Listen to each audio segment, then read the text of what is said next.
Cette petite baleine à bosse a tout juste 3 mois. Et pour qu'elle vienne au monde dans ces eaux tropicales, sa mère a fait un long voyage.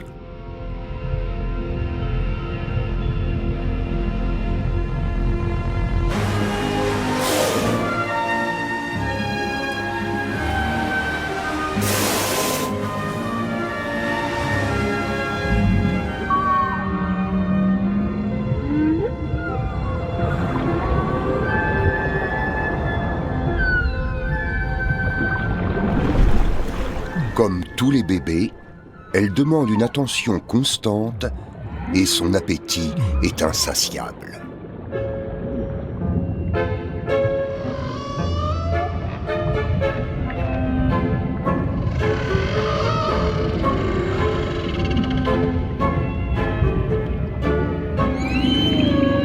C'est l'heure du départ.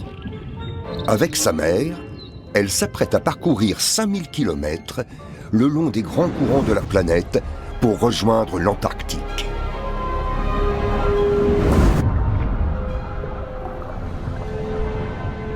Cette odyssée sera pour nous l'occasion d'explorer un monde où tout est interdépendant et de découvrir comment l'océan et la circulation de l'eau rendent la vie possible sur notre belle planète bleue.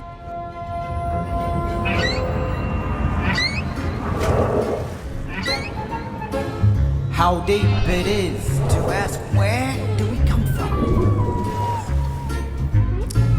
How deep it is to ask why are we here?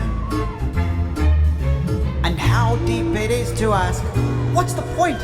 What's the meaning? How deep it is, how deep it is, how deep it is. How deep it is, how deep it is, how deep. L'océanographie s'apprête à connaître un des plus grands tournants de son histoire. On est sur le point de comprendre comment la planète fonctionne, comment toutes ces choses interagissent. L'état des connaissances est plus avancé que jamais. Et c'est une bonne chose. Mais on commence seulement à se rendre compte que notre écosystème est extrêmement complexe et que sans l'océan, la vie sur Terre serait impossible. Voilà plus de 60 ans que Sylvia Earle explore les fonds marins, conçoit des submersibles et conduit des expéditions aux 4 coins du monde. Après avoir consacré sa vie à l'étude des créatures marines, elle tire la sonnette d'alarme. Il est urgent de protéger nos mers.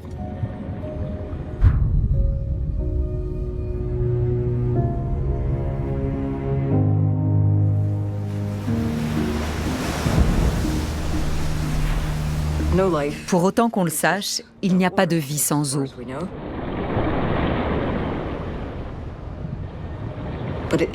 Mais ce n'est pas seulement l'eau en elle-même qui fait de la Terre ce qu'elle est. C'est aussi la faune sous-marine qui a permis certaines interactions et l'émergence de la vie telle que nous la connaissons.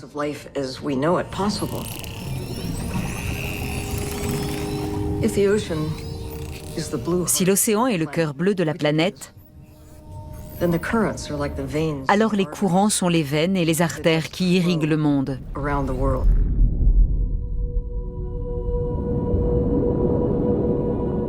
Notre planète est en effet traversée par des courants de surface, véritables fleuves marins qui charrient l'eau avec un débit vertigineux.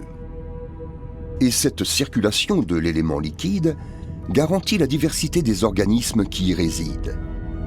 Elle régule notre climat et maintient le délicat équilibre des gaz dans notre atmosphère.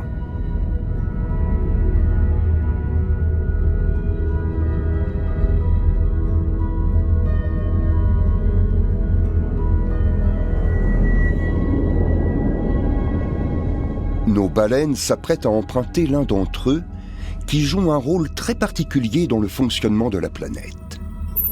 Le courant est-australien a été rendu célèbre par le film d'animation Nemo. Et il est tout aussi riche en aventures dans la réalité.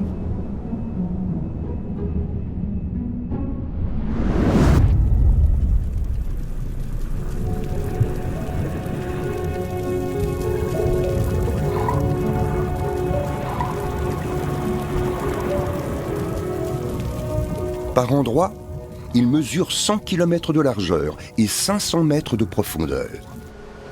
Et il peut s'écouler à une vitesse de plus de 6 km/h. Une véritable autoroute sous-marine empruntée par toutes sortes de créatures pélagiques.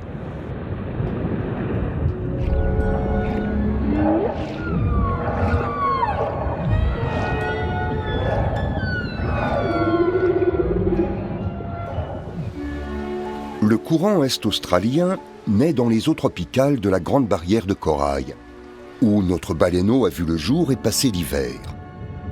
Bientôt, celui-ci aura pris assez de force pour entreprendre le long périple qui le ramènera chez lui, en Antarctique.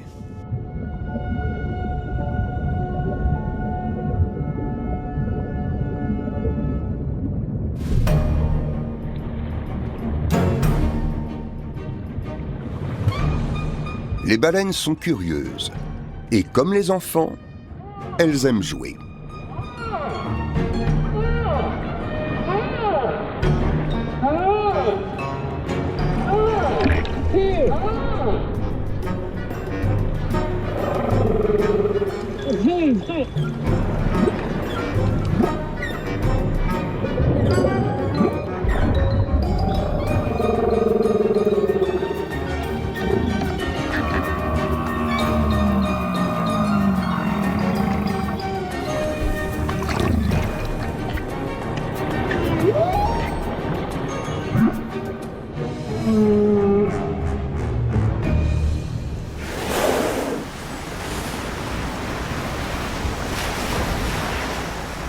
Mais certains ne sont pas là pour s'amuser.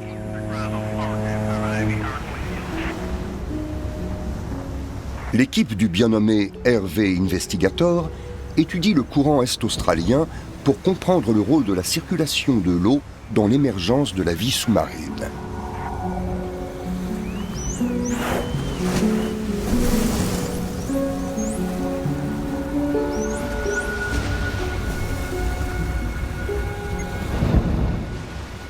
Spécialement conçu pour la recherche océanographique, ce bateau de pointe est doté d'une technologie qui permet de visualiser les fonds marins en 3D.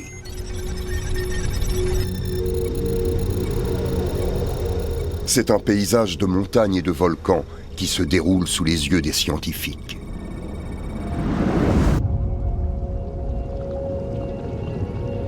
Ce relief sous-marin est essentiel à la survie des créatures qui peuplent les eaux superficielles. Car lorsqu'un courant rencontre un obstacle, l'eau de fond, riche en nutriments, remonte à la surface.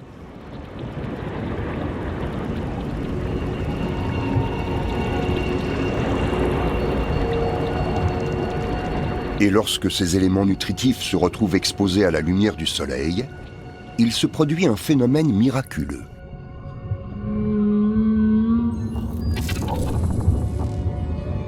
De minuscules organismes fleurissent. De tous les êtres vivants, le phytoplancton est probablement le plus crucial à la vie sur Terre. Gustave Aligraf, océanologue australien, a consacré sa vie à l'étude du plancton. Il observe ici l'eau de mer au microscope. À l'âge de 7 ans, mon oncle, qui était vétérinaire, m'a offert un microscope pour mon anniversaire. Je m'en suis servi pour observer une goutte d'eau et j'ai eu la révélation. Je voulais étudier le plancton. Gustave est à la recherche de petites plantes microscopiques qui constituent la base de la chaîne alimentaire sous-marine. Les organismes qui m'intéressent sont si minuscules qu'on pourrait en faire entrer plusieurs milliers dans la tête d'une épingle. Chaque goutte d'eau contient une énorme quantité de cellules. Et parmi elles, il peut y avoir des centaines d'espèces différentes. Je découvre toujours quelque chose.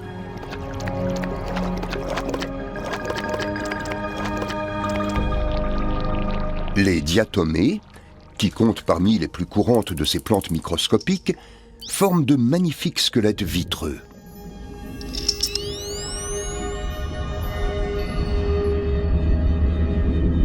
Et puis il y a les dinoflagellés, des micro-organismes insolites qui, pour beaucoup, sont capables de nager comme des animaux.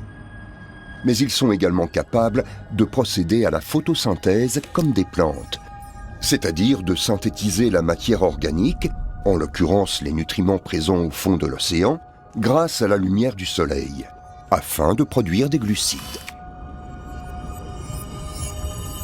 Ces organismes sont mangés par un grand nombre de petits animaux présents dans l'eau, comme ces petits crustacés appelés copépodes, qui servent à leur tour de nourriture aux méduses ou aux jeunes poissons. Ainsi se forme une chaîne alimentaire.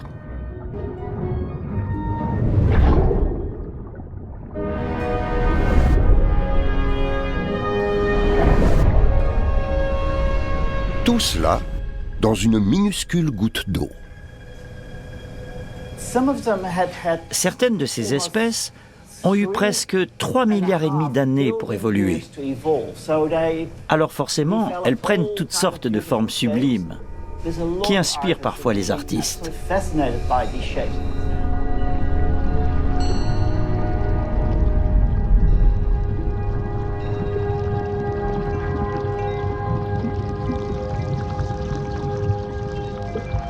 Le plancton, c'est toute ma vie.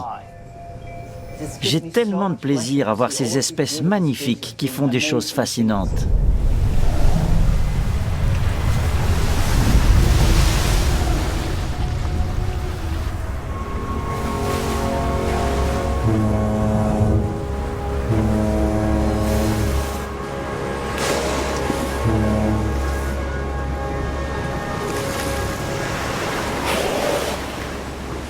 Les forces motrices générées par les courants marins favorisent la croissance du phytoplancton qui constitue la base de la chaîne alimentaire sous-marine.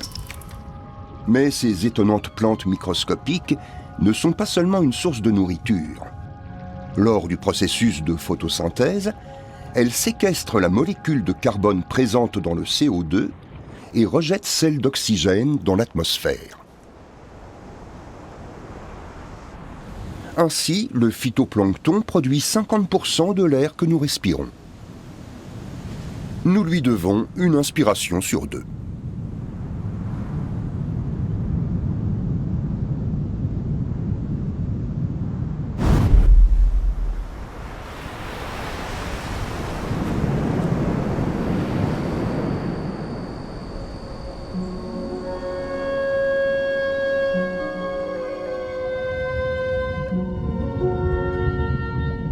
La nuit, la barrière de corail est tout aussi animée que le jour.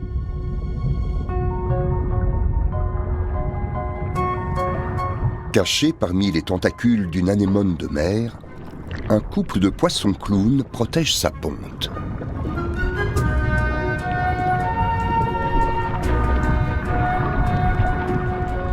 Ce milieu salin lui apporte tout ce dont elle a besoin. De l'eau, de l'oxygène et une température stable propice au développement des cellules.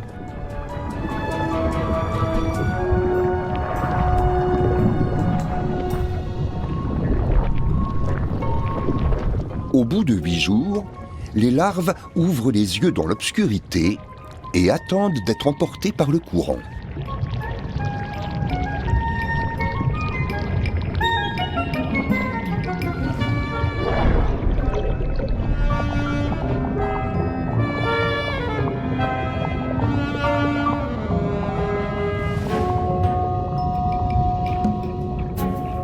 Leur destin dépend désormais d'une force motrice qui parcourt la planète et dont la portée les dépasse.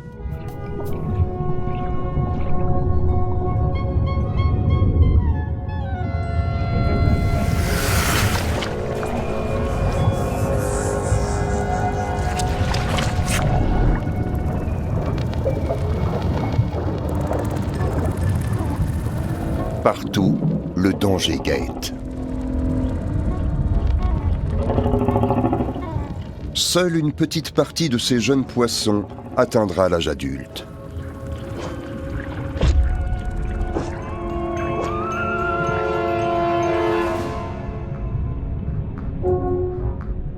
Mais sous leurs airs vulnérables, ce sont des as de la survie. Véritables pouponnières, les courants accueillent des millions d'organismes marins. Certains n'y passent que le premier stade de leur vie, D'autres y restent toute leur existence.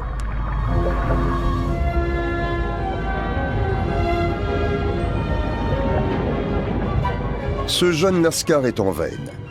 Porté par le courant, il a trouvé le refuge idéal, les tentacules venimeux d'une anémone de mer.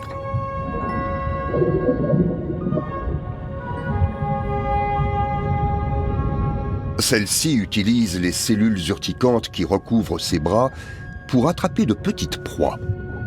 Mais notre ami ne figure pas au menu. Il est immunisé contre le venin de son hôtesse.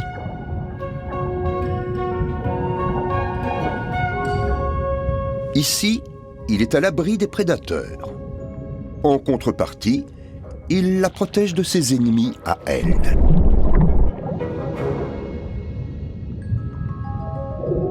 C'est une relation symbiotique.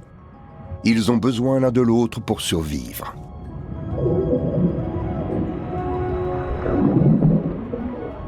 Ces échanges de bons procédés sont monnaie courante en milieu marin. Du plus petit poisson à la plus grande baleine, chaque rouage de ce vaste mécanisme joue un rôle. Et l'on trouve même des partenariats étonnants entre des écosystèmes entiers.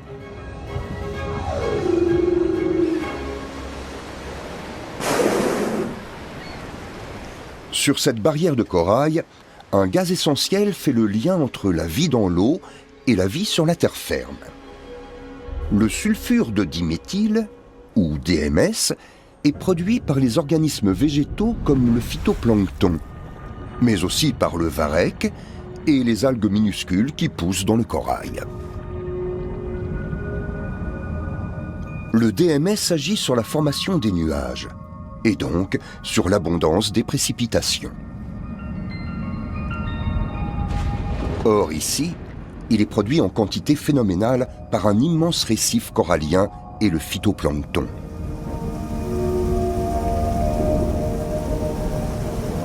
Lorsqu'ils atteignent les montagnes, aux abords immédiats de la côte, les nuages, dopés par le DMS, éclatent.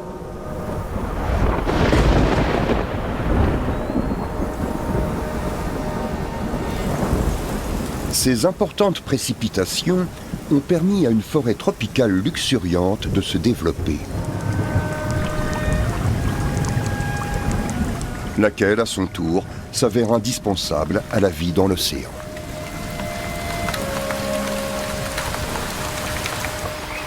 Grâce à la pluie, les déchets végétaux en décomposition, les excréments des animaux et d'autres particules retrouvent le chemin de la mer pour nourrir les algues et les habitants du récif corallien.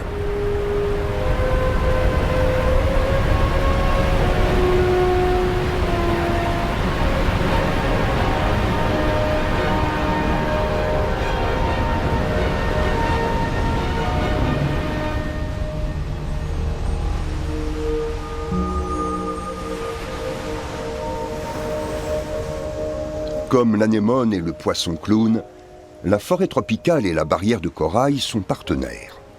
Et ce n'est qu'une des nombreuses façons dont l'océan contribue à la vie sur la terre ferme.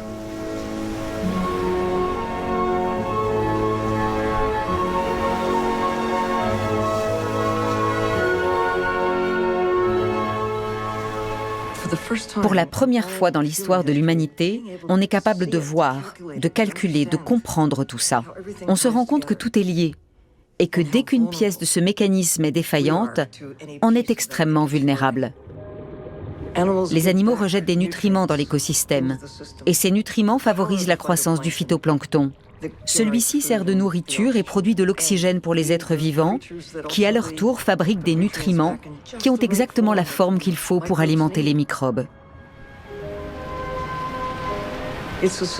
Il a fallu énormément de temps pour que cet écosystème devienne ce qu'il est aujourd'hui. Et on commence tout juste à comprendre comment tous les instruments de ce grand orchestre s'accordent pour jouer la symphonie que l'homme a besoin d'entendre. Le fonctionnement de la planète est parfaitement adapté à nos besoins.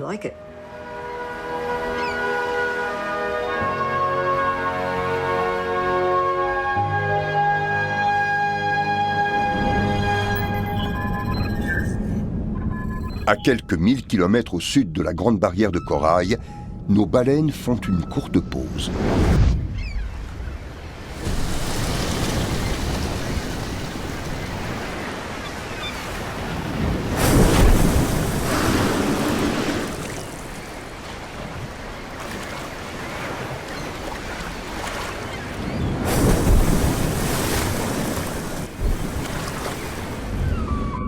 Avant d'entamer la longue traversée qui les mènera dans l'Antarctique, la mer doit dormir.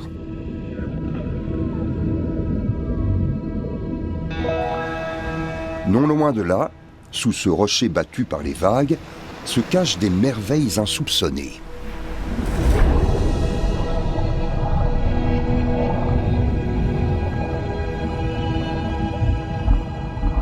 Ceux qui plongent parmi ces volutes de poissons ont parfois l'occasion de croiser un requin-tapis posté à l'entrée d'un passage secret.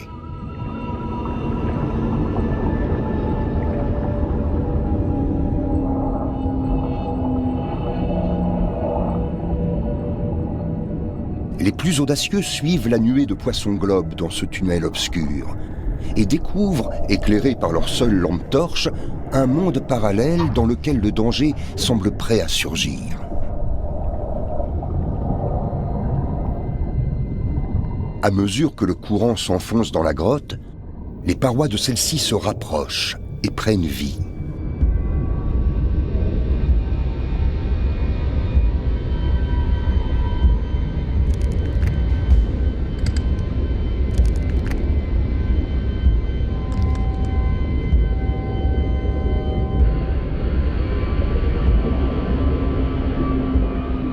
Ceux qui ont encore un peu de courage poussent plus loin et finissent par apercevoir la lumière, le bout du tunnel. C'est ici, au fond de cette grotte baptisée Fish Rock, que se cache un véritable trésor. Une colonie de requins-taureaux, une espèce en voie de disparition.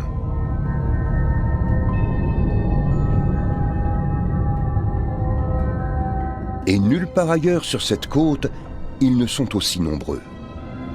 Ces créatures débonnaires étaient autrefois répandues sur toute la rive orientale de l'Australie.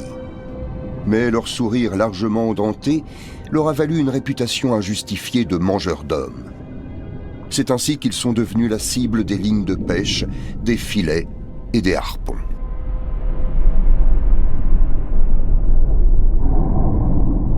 Aujourd'hui, ils sont menacés d'extinction. Et ils ne sont pas les seuls. Selon les scientifiques, plus de 90% des grands poissons qui peuplent nos mers sont sur le déclin.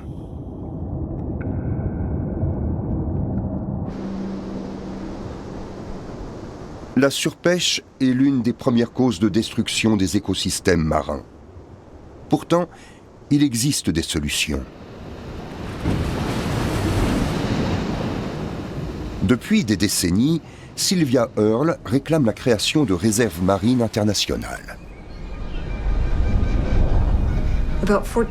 En ce début de 21e siècle, 14% des terres de notre planète sont protégées et servent de refuge aux oiseaux, aux arbres, mais aussi aux hommes.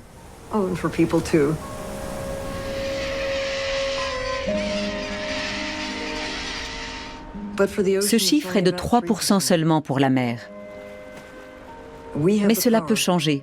Aujourd'hui, il existe aussi des zones de non-prélèvement, c'est-à-dire des aires que l'on ne peut pas exploiter. Comme ça peut paraître négatif, parce qu'on a tendance à croire que ce sont des zones dans lesquelles on n'a pas le droit d'aller. Mais pour moi, ce sont davantage des lieux que l'on rend à la nature. On peut y aller, mais on ne doit toucher à rien. On s'est fixé comme objectif de protéger 30% des mers de notre planète d'ici à 2030. Et j'espère qu'on l'atteindra. J'espère qu'on protégera au moins un tiers des poissons, du phytoplancton, des homards, des crevettes, bref, de tout ce qui se trouve sous l'eau. Mais ça ne doit pas s'arrêter là. Car notre existence dépend de la santé des océans.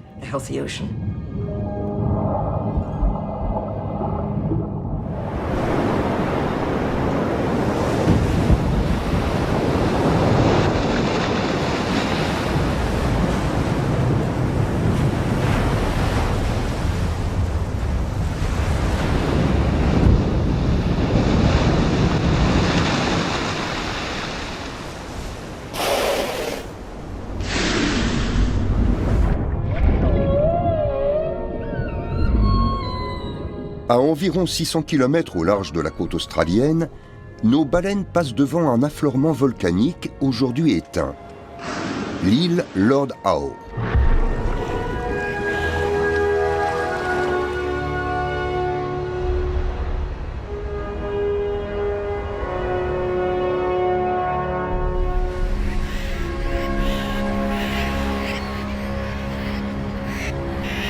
Cette oasis de vie alimentée par les courants accueille des centaines de milliers d'oiseaux marins qui viennent se reproduire chaque année sur ses côtes.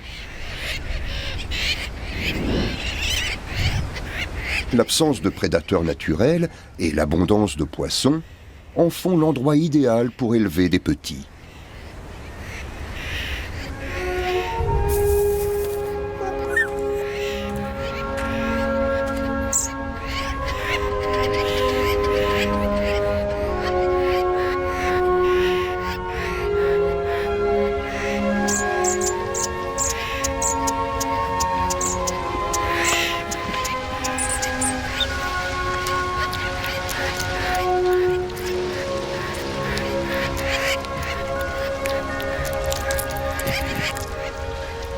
Grâce à un programme de conservation de longue haleine, la plupart des espèces ornithologiques présentes sur l'île connaissent un regain démographique.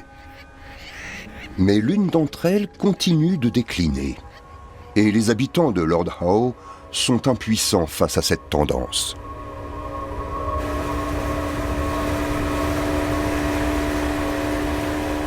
Ian Hutton vit sur l'île et se consacre depuis 30 ans à la protection des oiseaux marins. Je suis arrivé sur l'île en 1980. J'ai tout de suite pris plaisir à observer et photographier les oiseaux. Vers l'an 2000, j'ai trouvé un squelette dans la forêt. Et en m'approchant de plus près, je me suis rendu compte que sa cage thoracique était pleine de déchets en plastique. Ian découvre avec effarement que, bien qu'isolée du reste du monde, la faune insulaire subit les effets de la pollution. Et ce n'est qu'une question de temps avant que les vortex de plastique ne déferlent sur l'île. Déjà, les puffins à pieds pâles prennent les déchets pour de la nourriture et la donnent à leurs petits. Ces trous que l'on aperçoit un peu partout dans le sol, ce sont des terriers de puffins et ils peuvent atteindre une profondeur de 2 mètres. À cette période de l'année, les puffins font le ménage. Ils évacuent le sable qui s'est amoncelé dans leur nid, mais aussi les déchets en plastique. Pour un oiseau de cette taille, ce morceau de plastique est très gros. Un juvénile pourrait s'étouffer avec ça. Un bouchon de bouteille, un capuchon de stylo, des morceaux de plastique. Il y a des déchets partout dans la colonie. Et c'est mauvais pour les oiseaux parce qu'ils les confondent avec de la nourriture. Après cette découverte choquante, Ian s'associe à une équipe de chercheurs et entreprend de purger l'estomac des oiseaux avec de l'eau.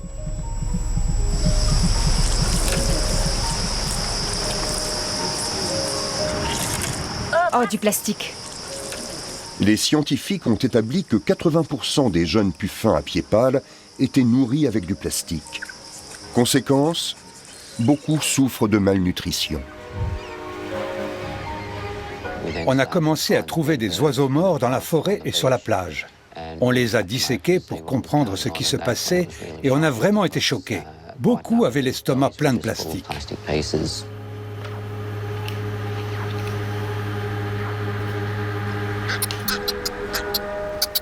Ce problème n'est pas circonscrit à l'île Lord Howe. Chaque année, des millions de tonnes de plastique se retrouvent dans les mers du monde entier, principalement du fait d'une mauvaise gestion des déchets.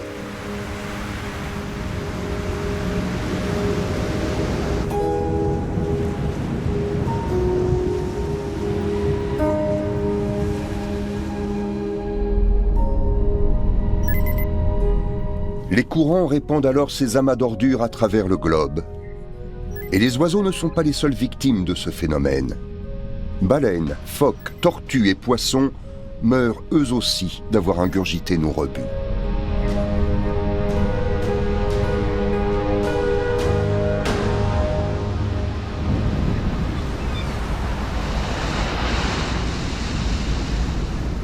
Un peu plus au sud, le courant est-australien se refroidit. Nos baleines arrivent dans une région tempérée.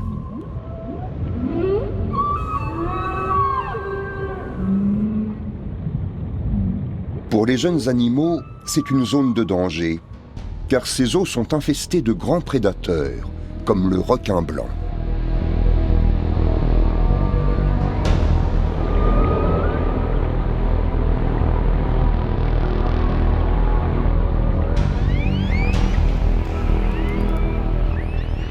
Les orques talonnent elles aussi les baleines, s'aidant vraisemblablement de leur chant pour les localiser dans le Grand Bleu.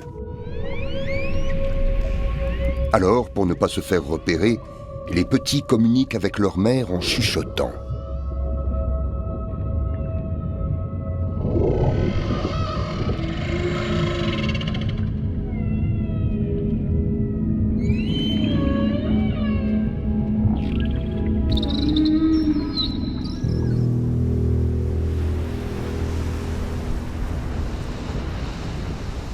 À environ 2500 km de la Grande Barrière de Corail, les baleines bifurquent vers la Tasmanie.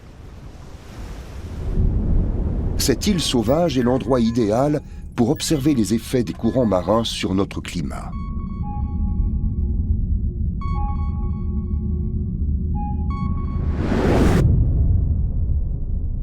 C'est au niveau de l'équateur que le rayonnement solaire est le plus important.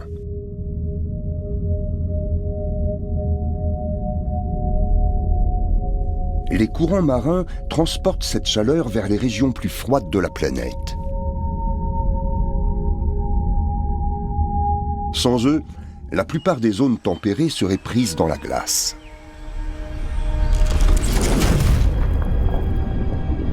Les tropiques, quant à eux, s'apparenteraient à une véritable fournaise.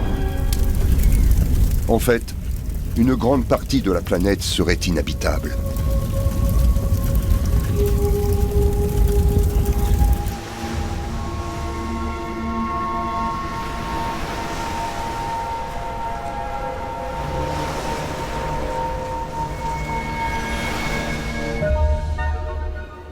Ainsi, alors que sa latitude la destine à être un caillou froid et stérile, la Tasmanie prend des airs de paradis verdoyant.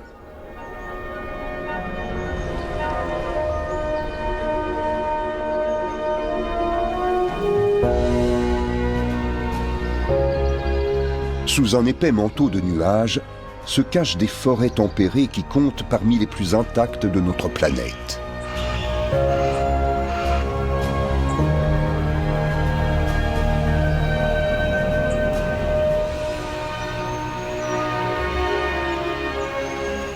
Ce sont les plus hautes plantes à fleurs du monde.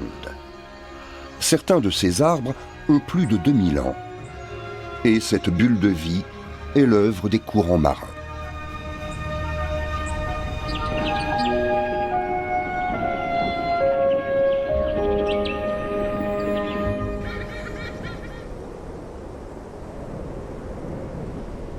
Mais le réchauffement climatique a entraîné une modification progressive des grands axes de circulation de l'eau. Aujourd'hui, le courant est-australien charrie davantage d'eau chaude en direction du sud. Et cela a des conséquences à la surface comme dans l'eau.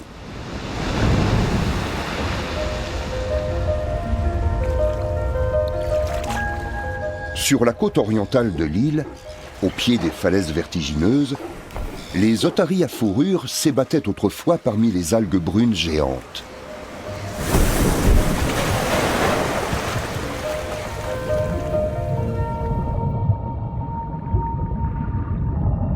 Ce sont les forêts vierges de la mer. Il y a 20 ans, elles ourlaient toute la côte est de l'île.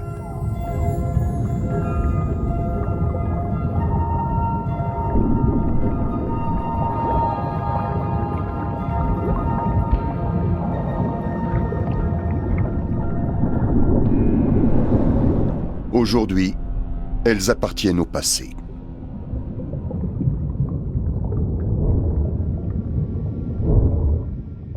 Les eaux chaudes et pauvres en nutriments du courant est-australien ont permis à certaines espèces algophages, comme les oursins, de proliférer.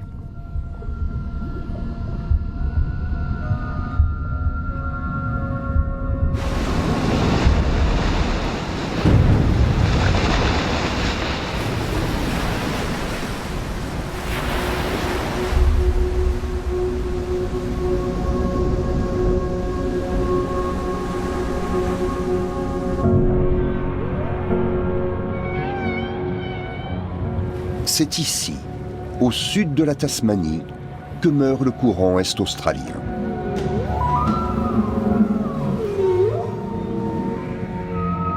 Notre baleineau a profité de ses nombreux bienfaits. Il est prêt maintenant à affronter l'un des océans les plus agités de la planète pour rejoindre la banquise dans le sud.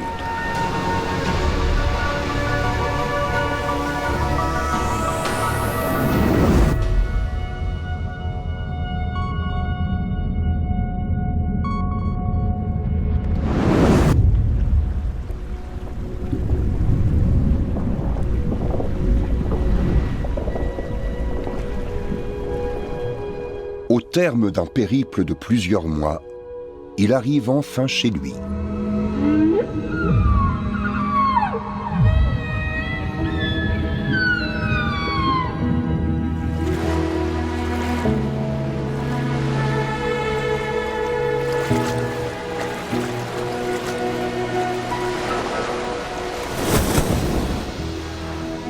Et parmi les icebergs, il se fait de nouveaux amis.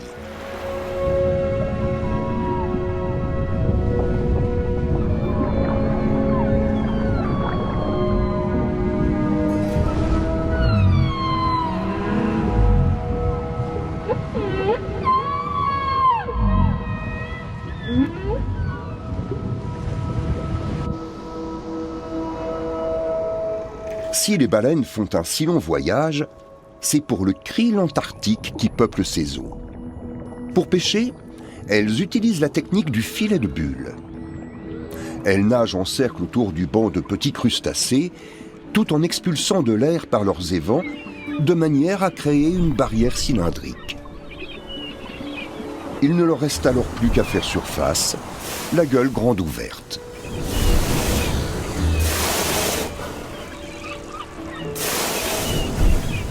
Cette abondance de nourriture permet aux cétacés de prendre du poids.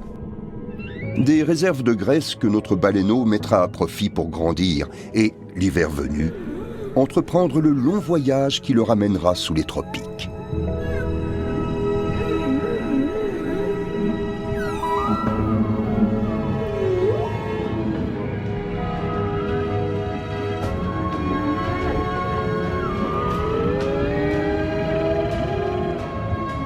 Peu d'autres créatures parcourent de si longues distances. Ces gentilles géantes fendent les eaux du globe presque sans effort.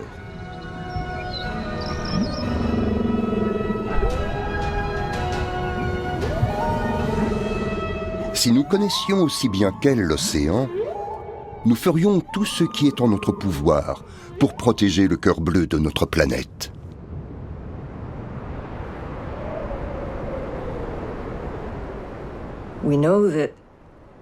On sait que la Terre n'a pas toujours été telle qu'on la connaît aujourd'hui. Elle a changé et va continuer de changer. Mais il vaudrait mieux que ça reste dans le cadre de ce qui est bon pour nous. Vous ne trouvez pas ?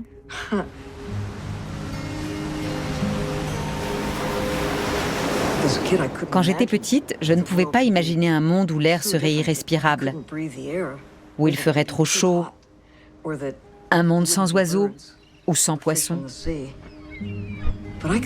Mais maintenant, j'y arrive très bien. L'homme doit utiliser ses connaissances pour préserver ce qu'il a et réparer ce qu'il a détruit. Il y a de nombreux exemples tout autour de nous qui montrent qu'avec les bonnes mesures, on peut réhabiliter les écosystèmes.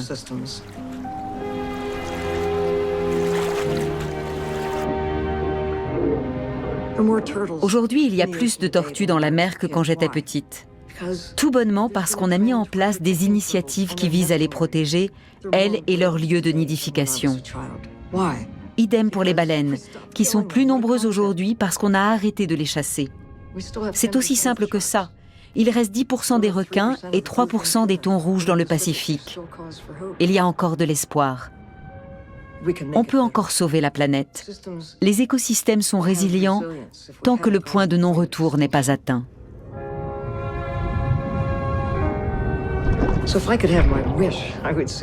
Pour moi, le plus beau cadeau que nous fait l'océan, c'est la vie.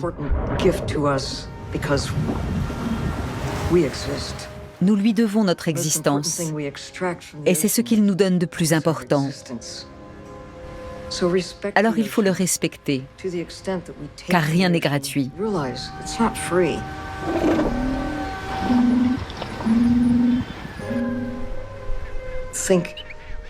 Il faut essayer de voir le monde à travers les yeux des êtres vivants qui nous entourent. Qu'il s'agisse d'autres humains, d'une souris, d'un aigle, d'un ours, d'un poisson. Il faut imaginer la vie dans leur univers. Le monde serait si différent si on faisait un effort pour se mettre à la place de l'autre. Et je ne parle pas seulement de la nature et de la faune. Imaginez un monde où chacun traiterait son prochain avec dignité et respect. Le monde pourrait être tellement beau.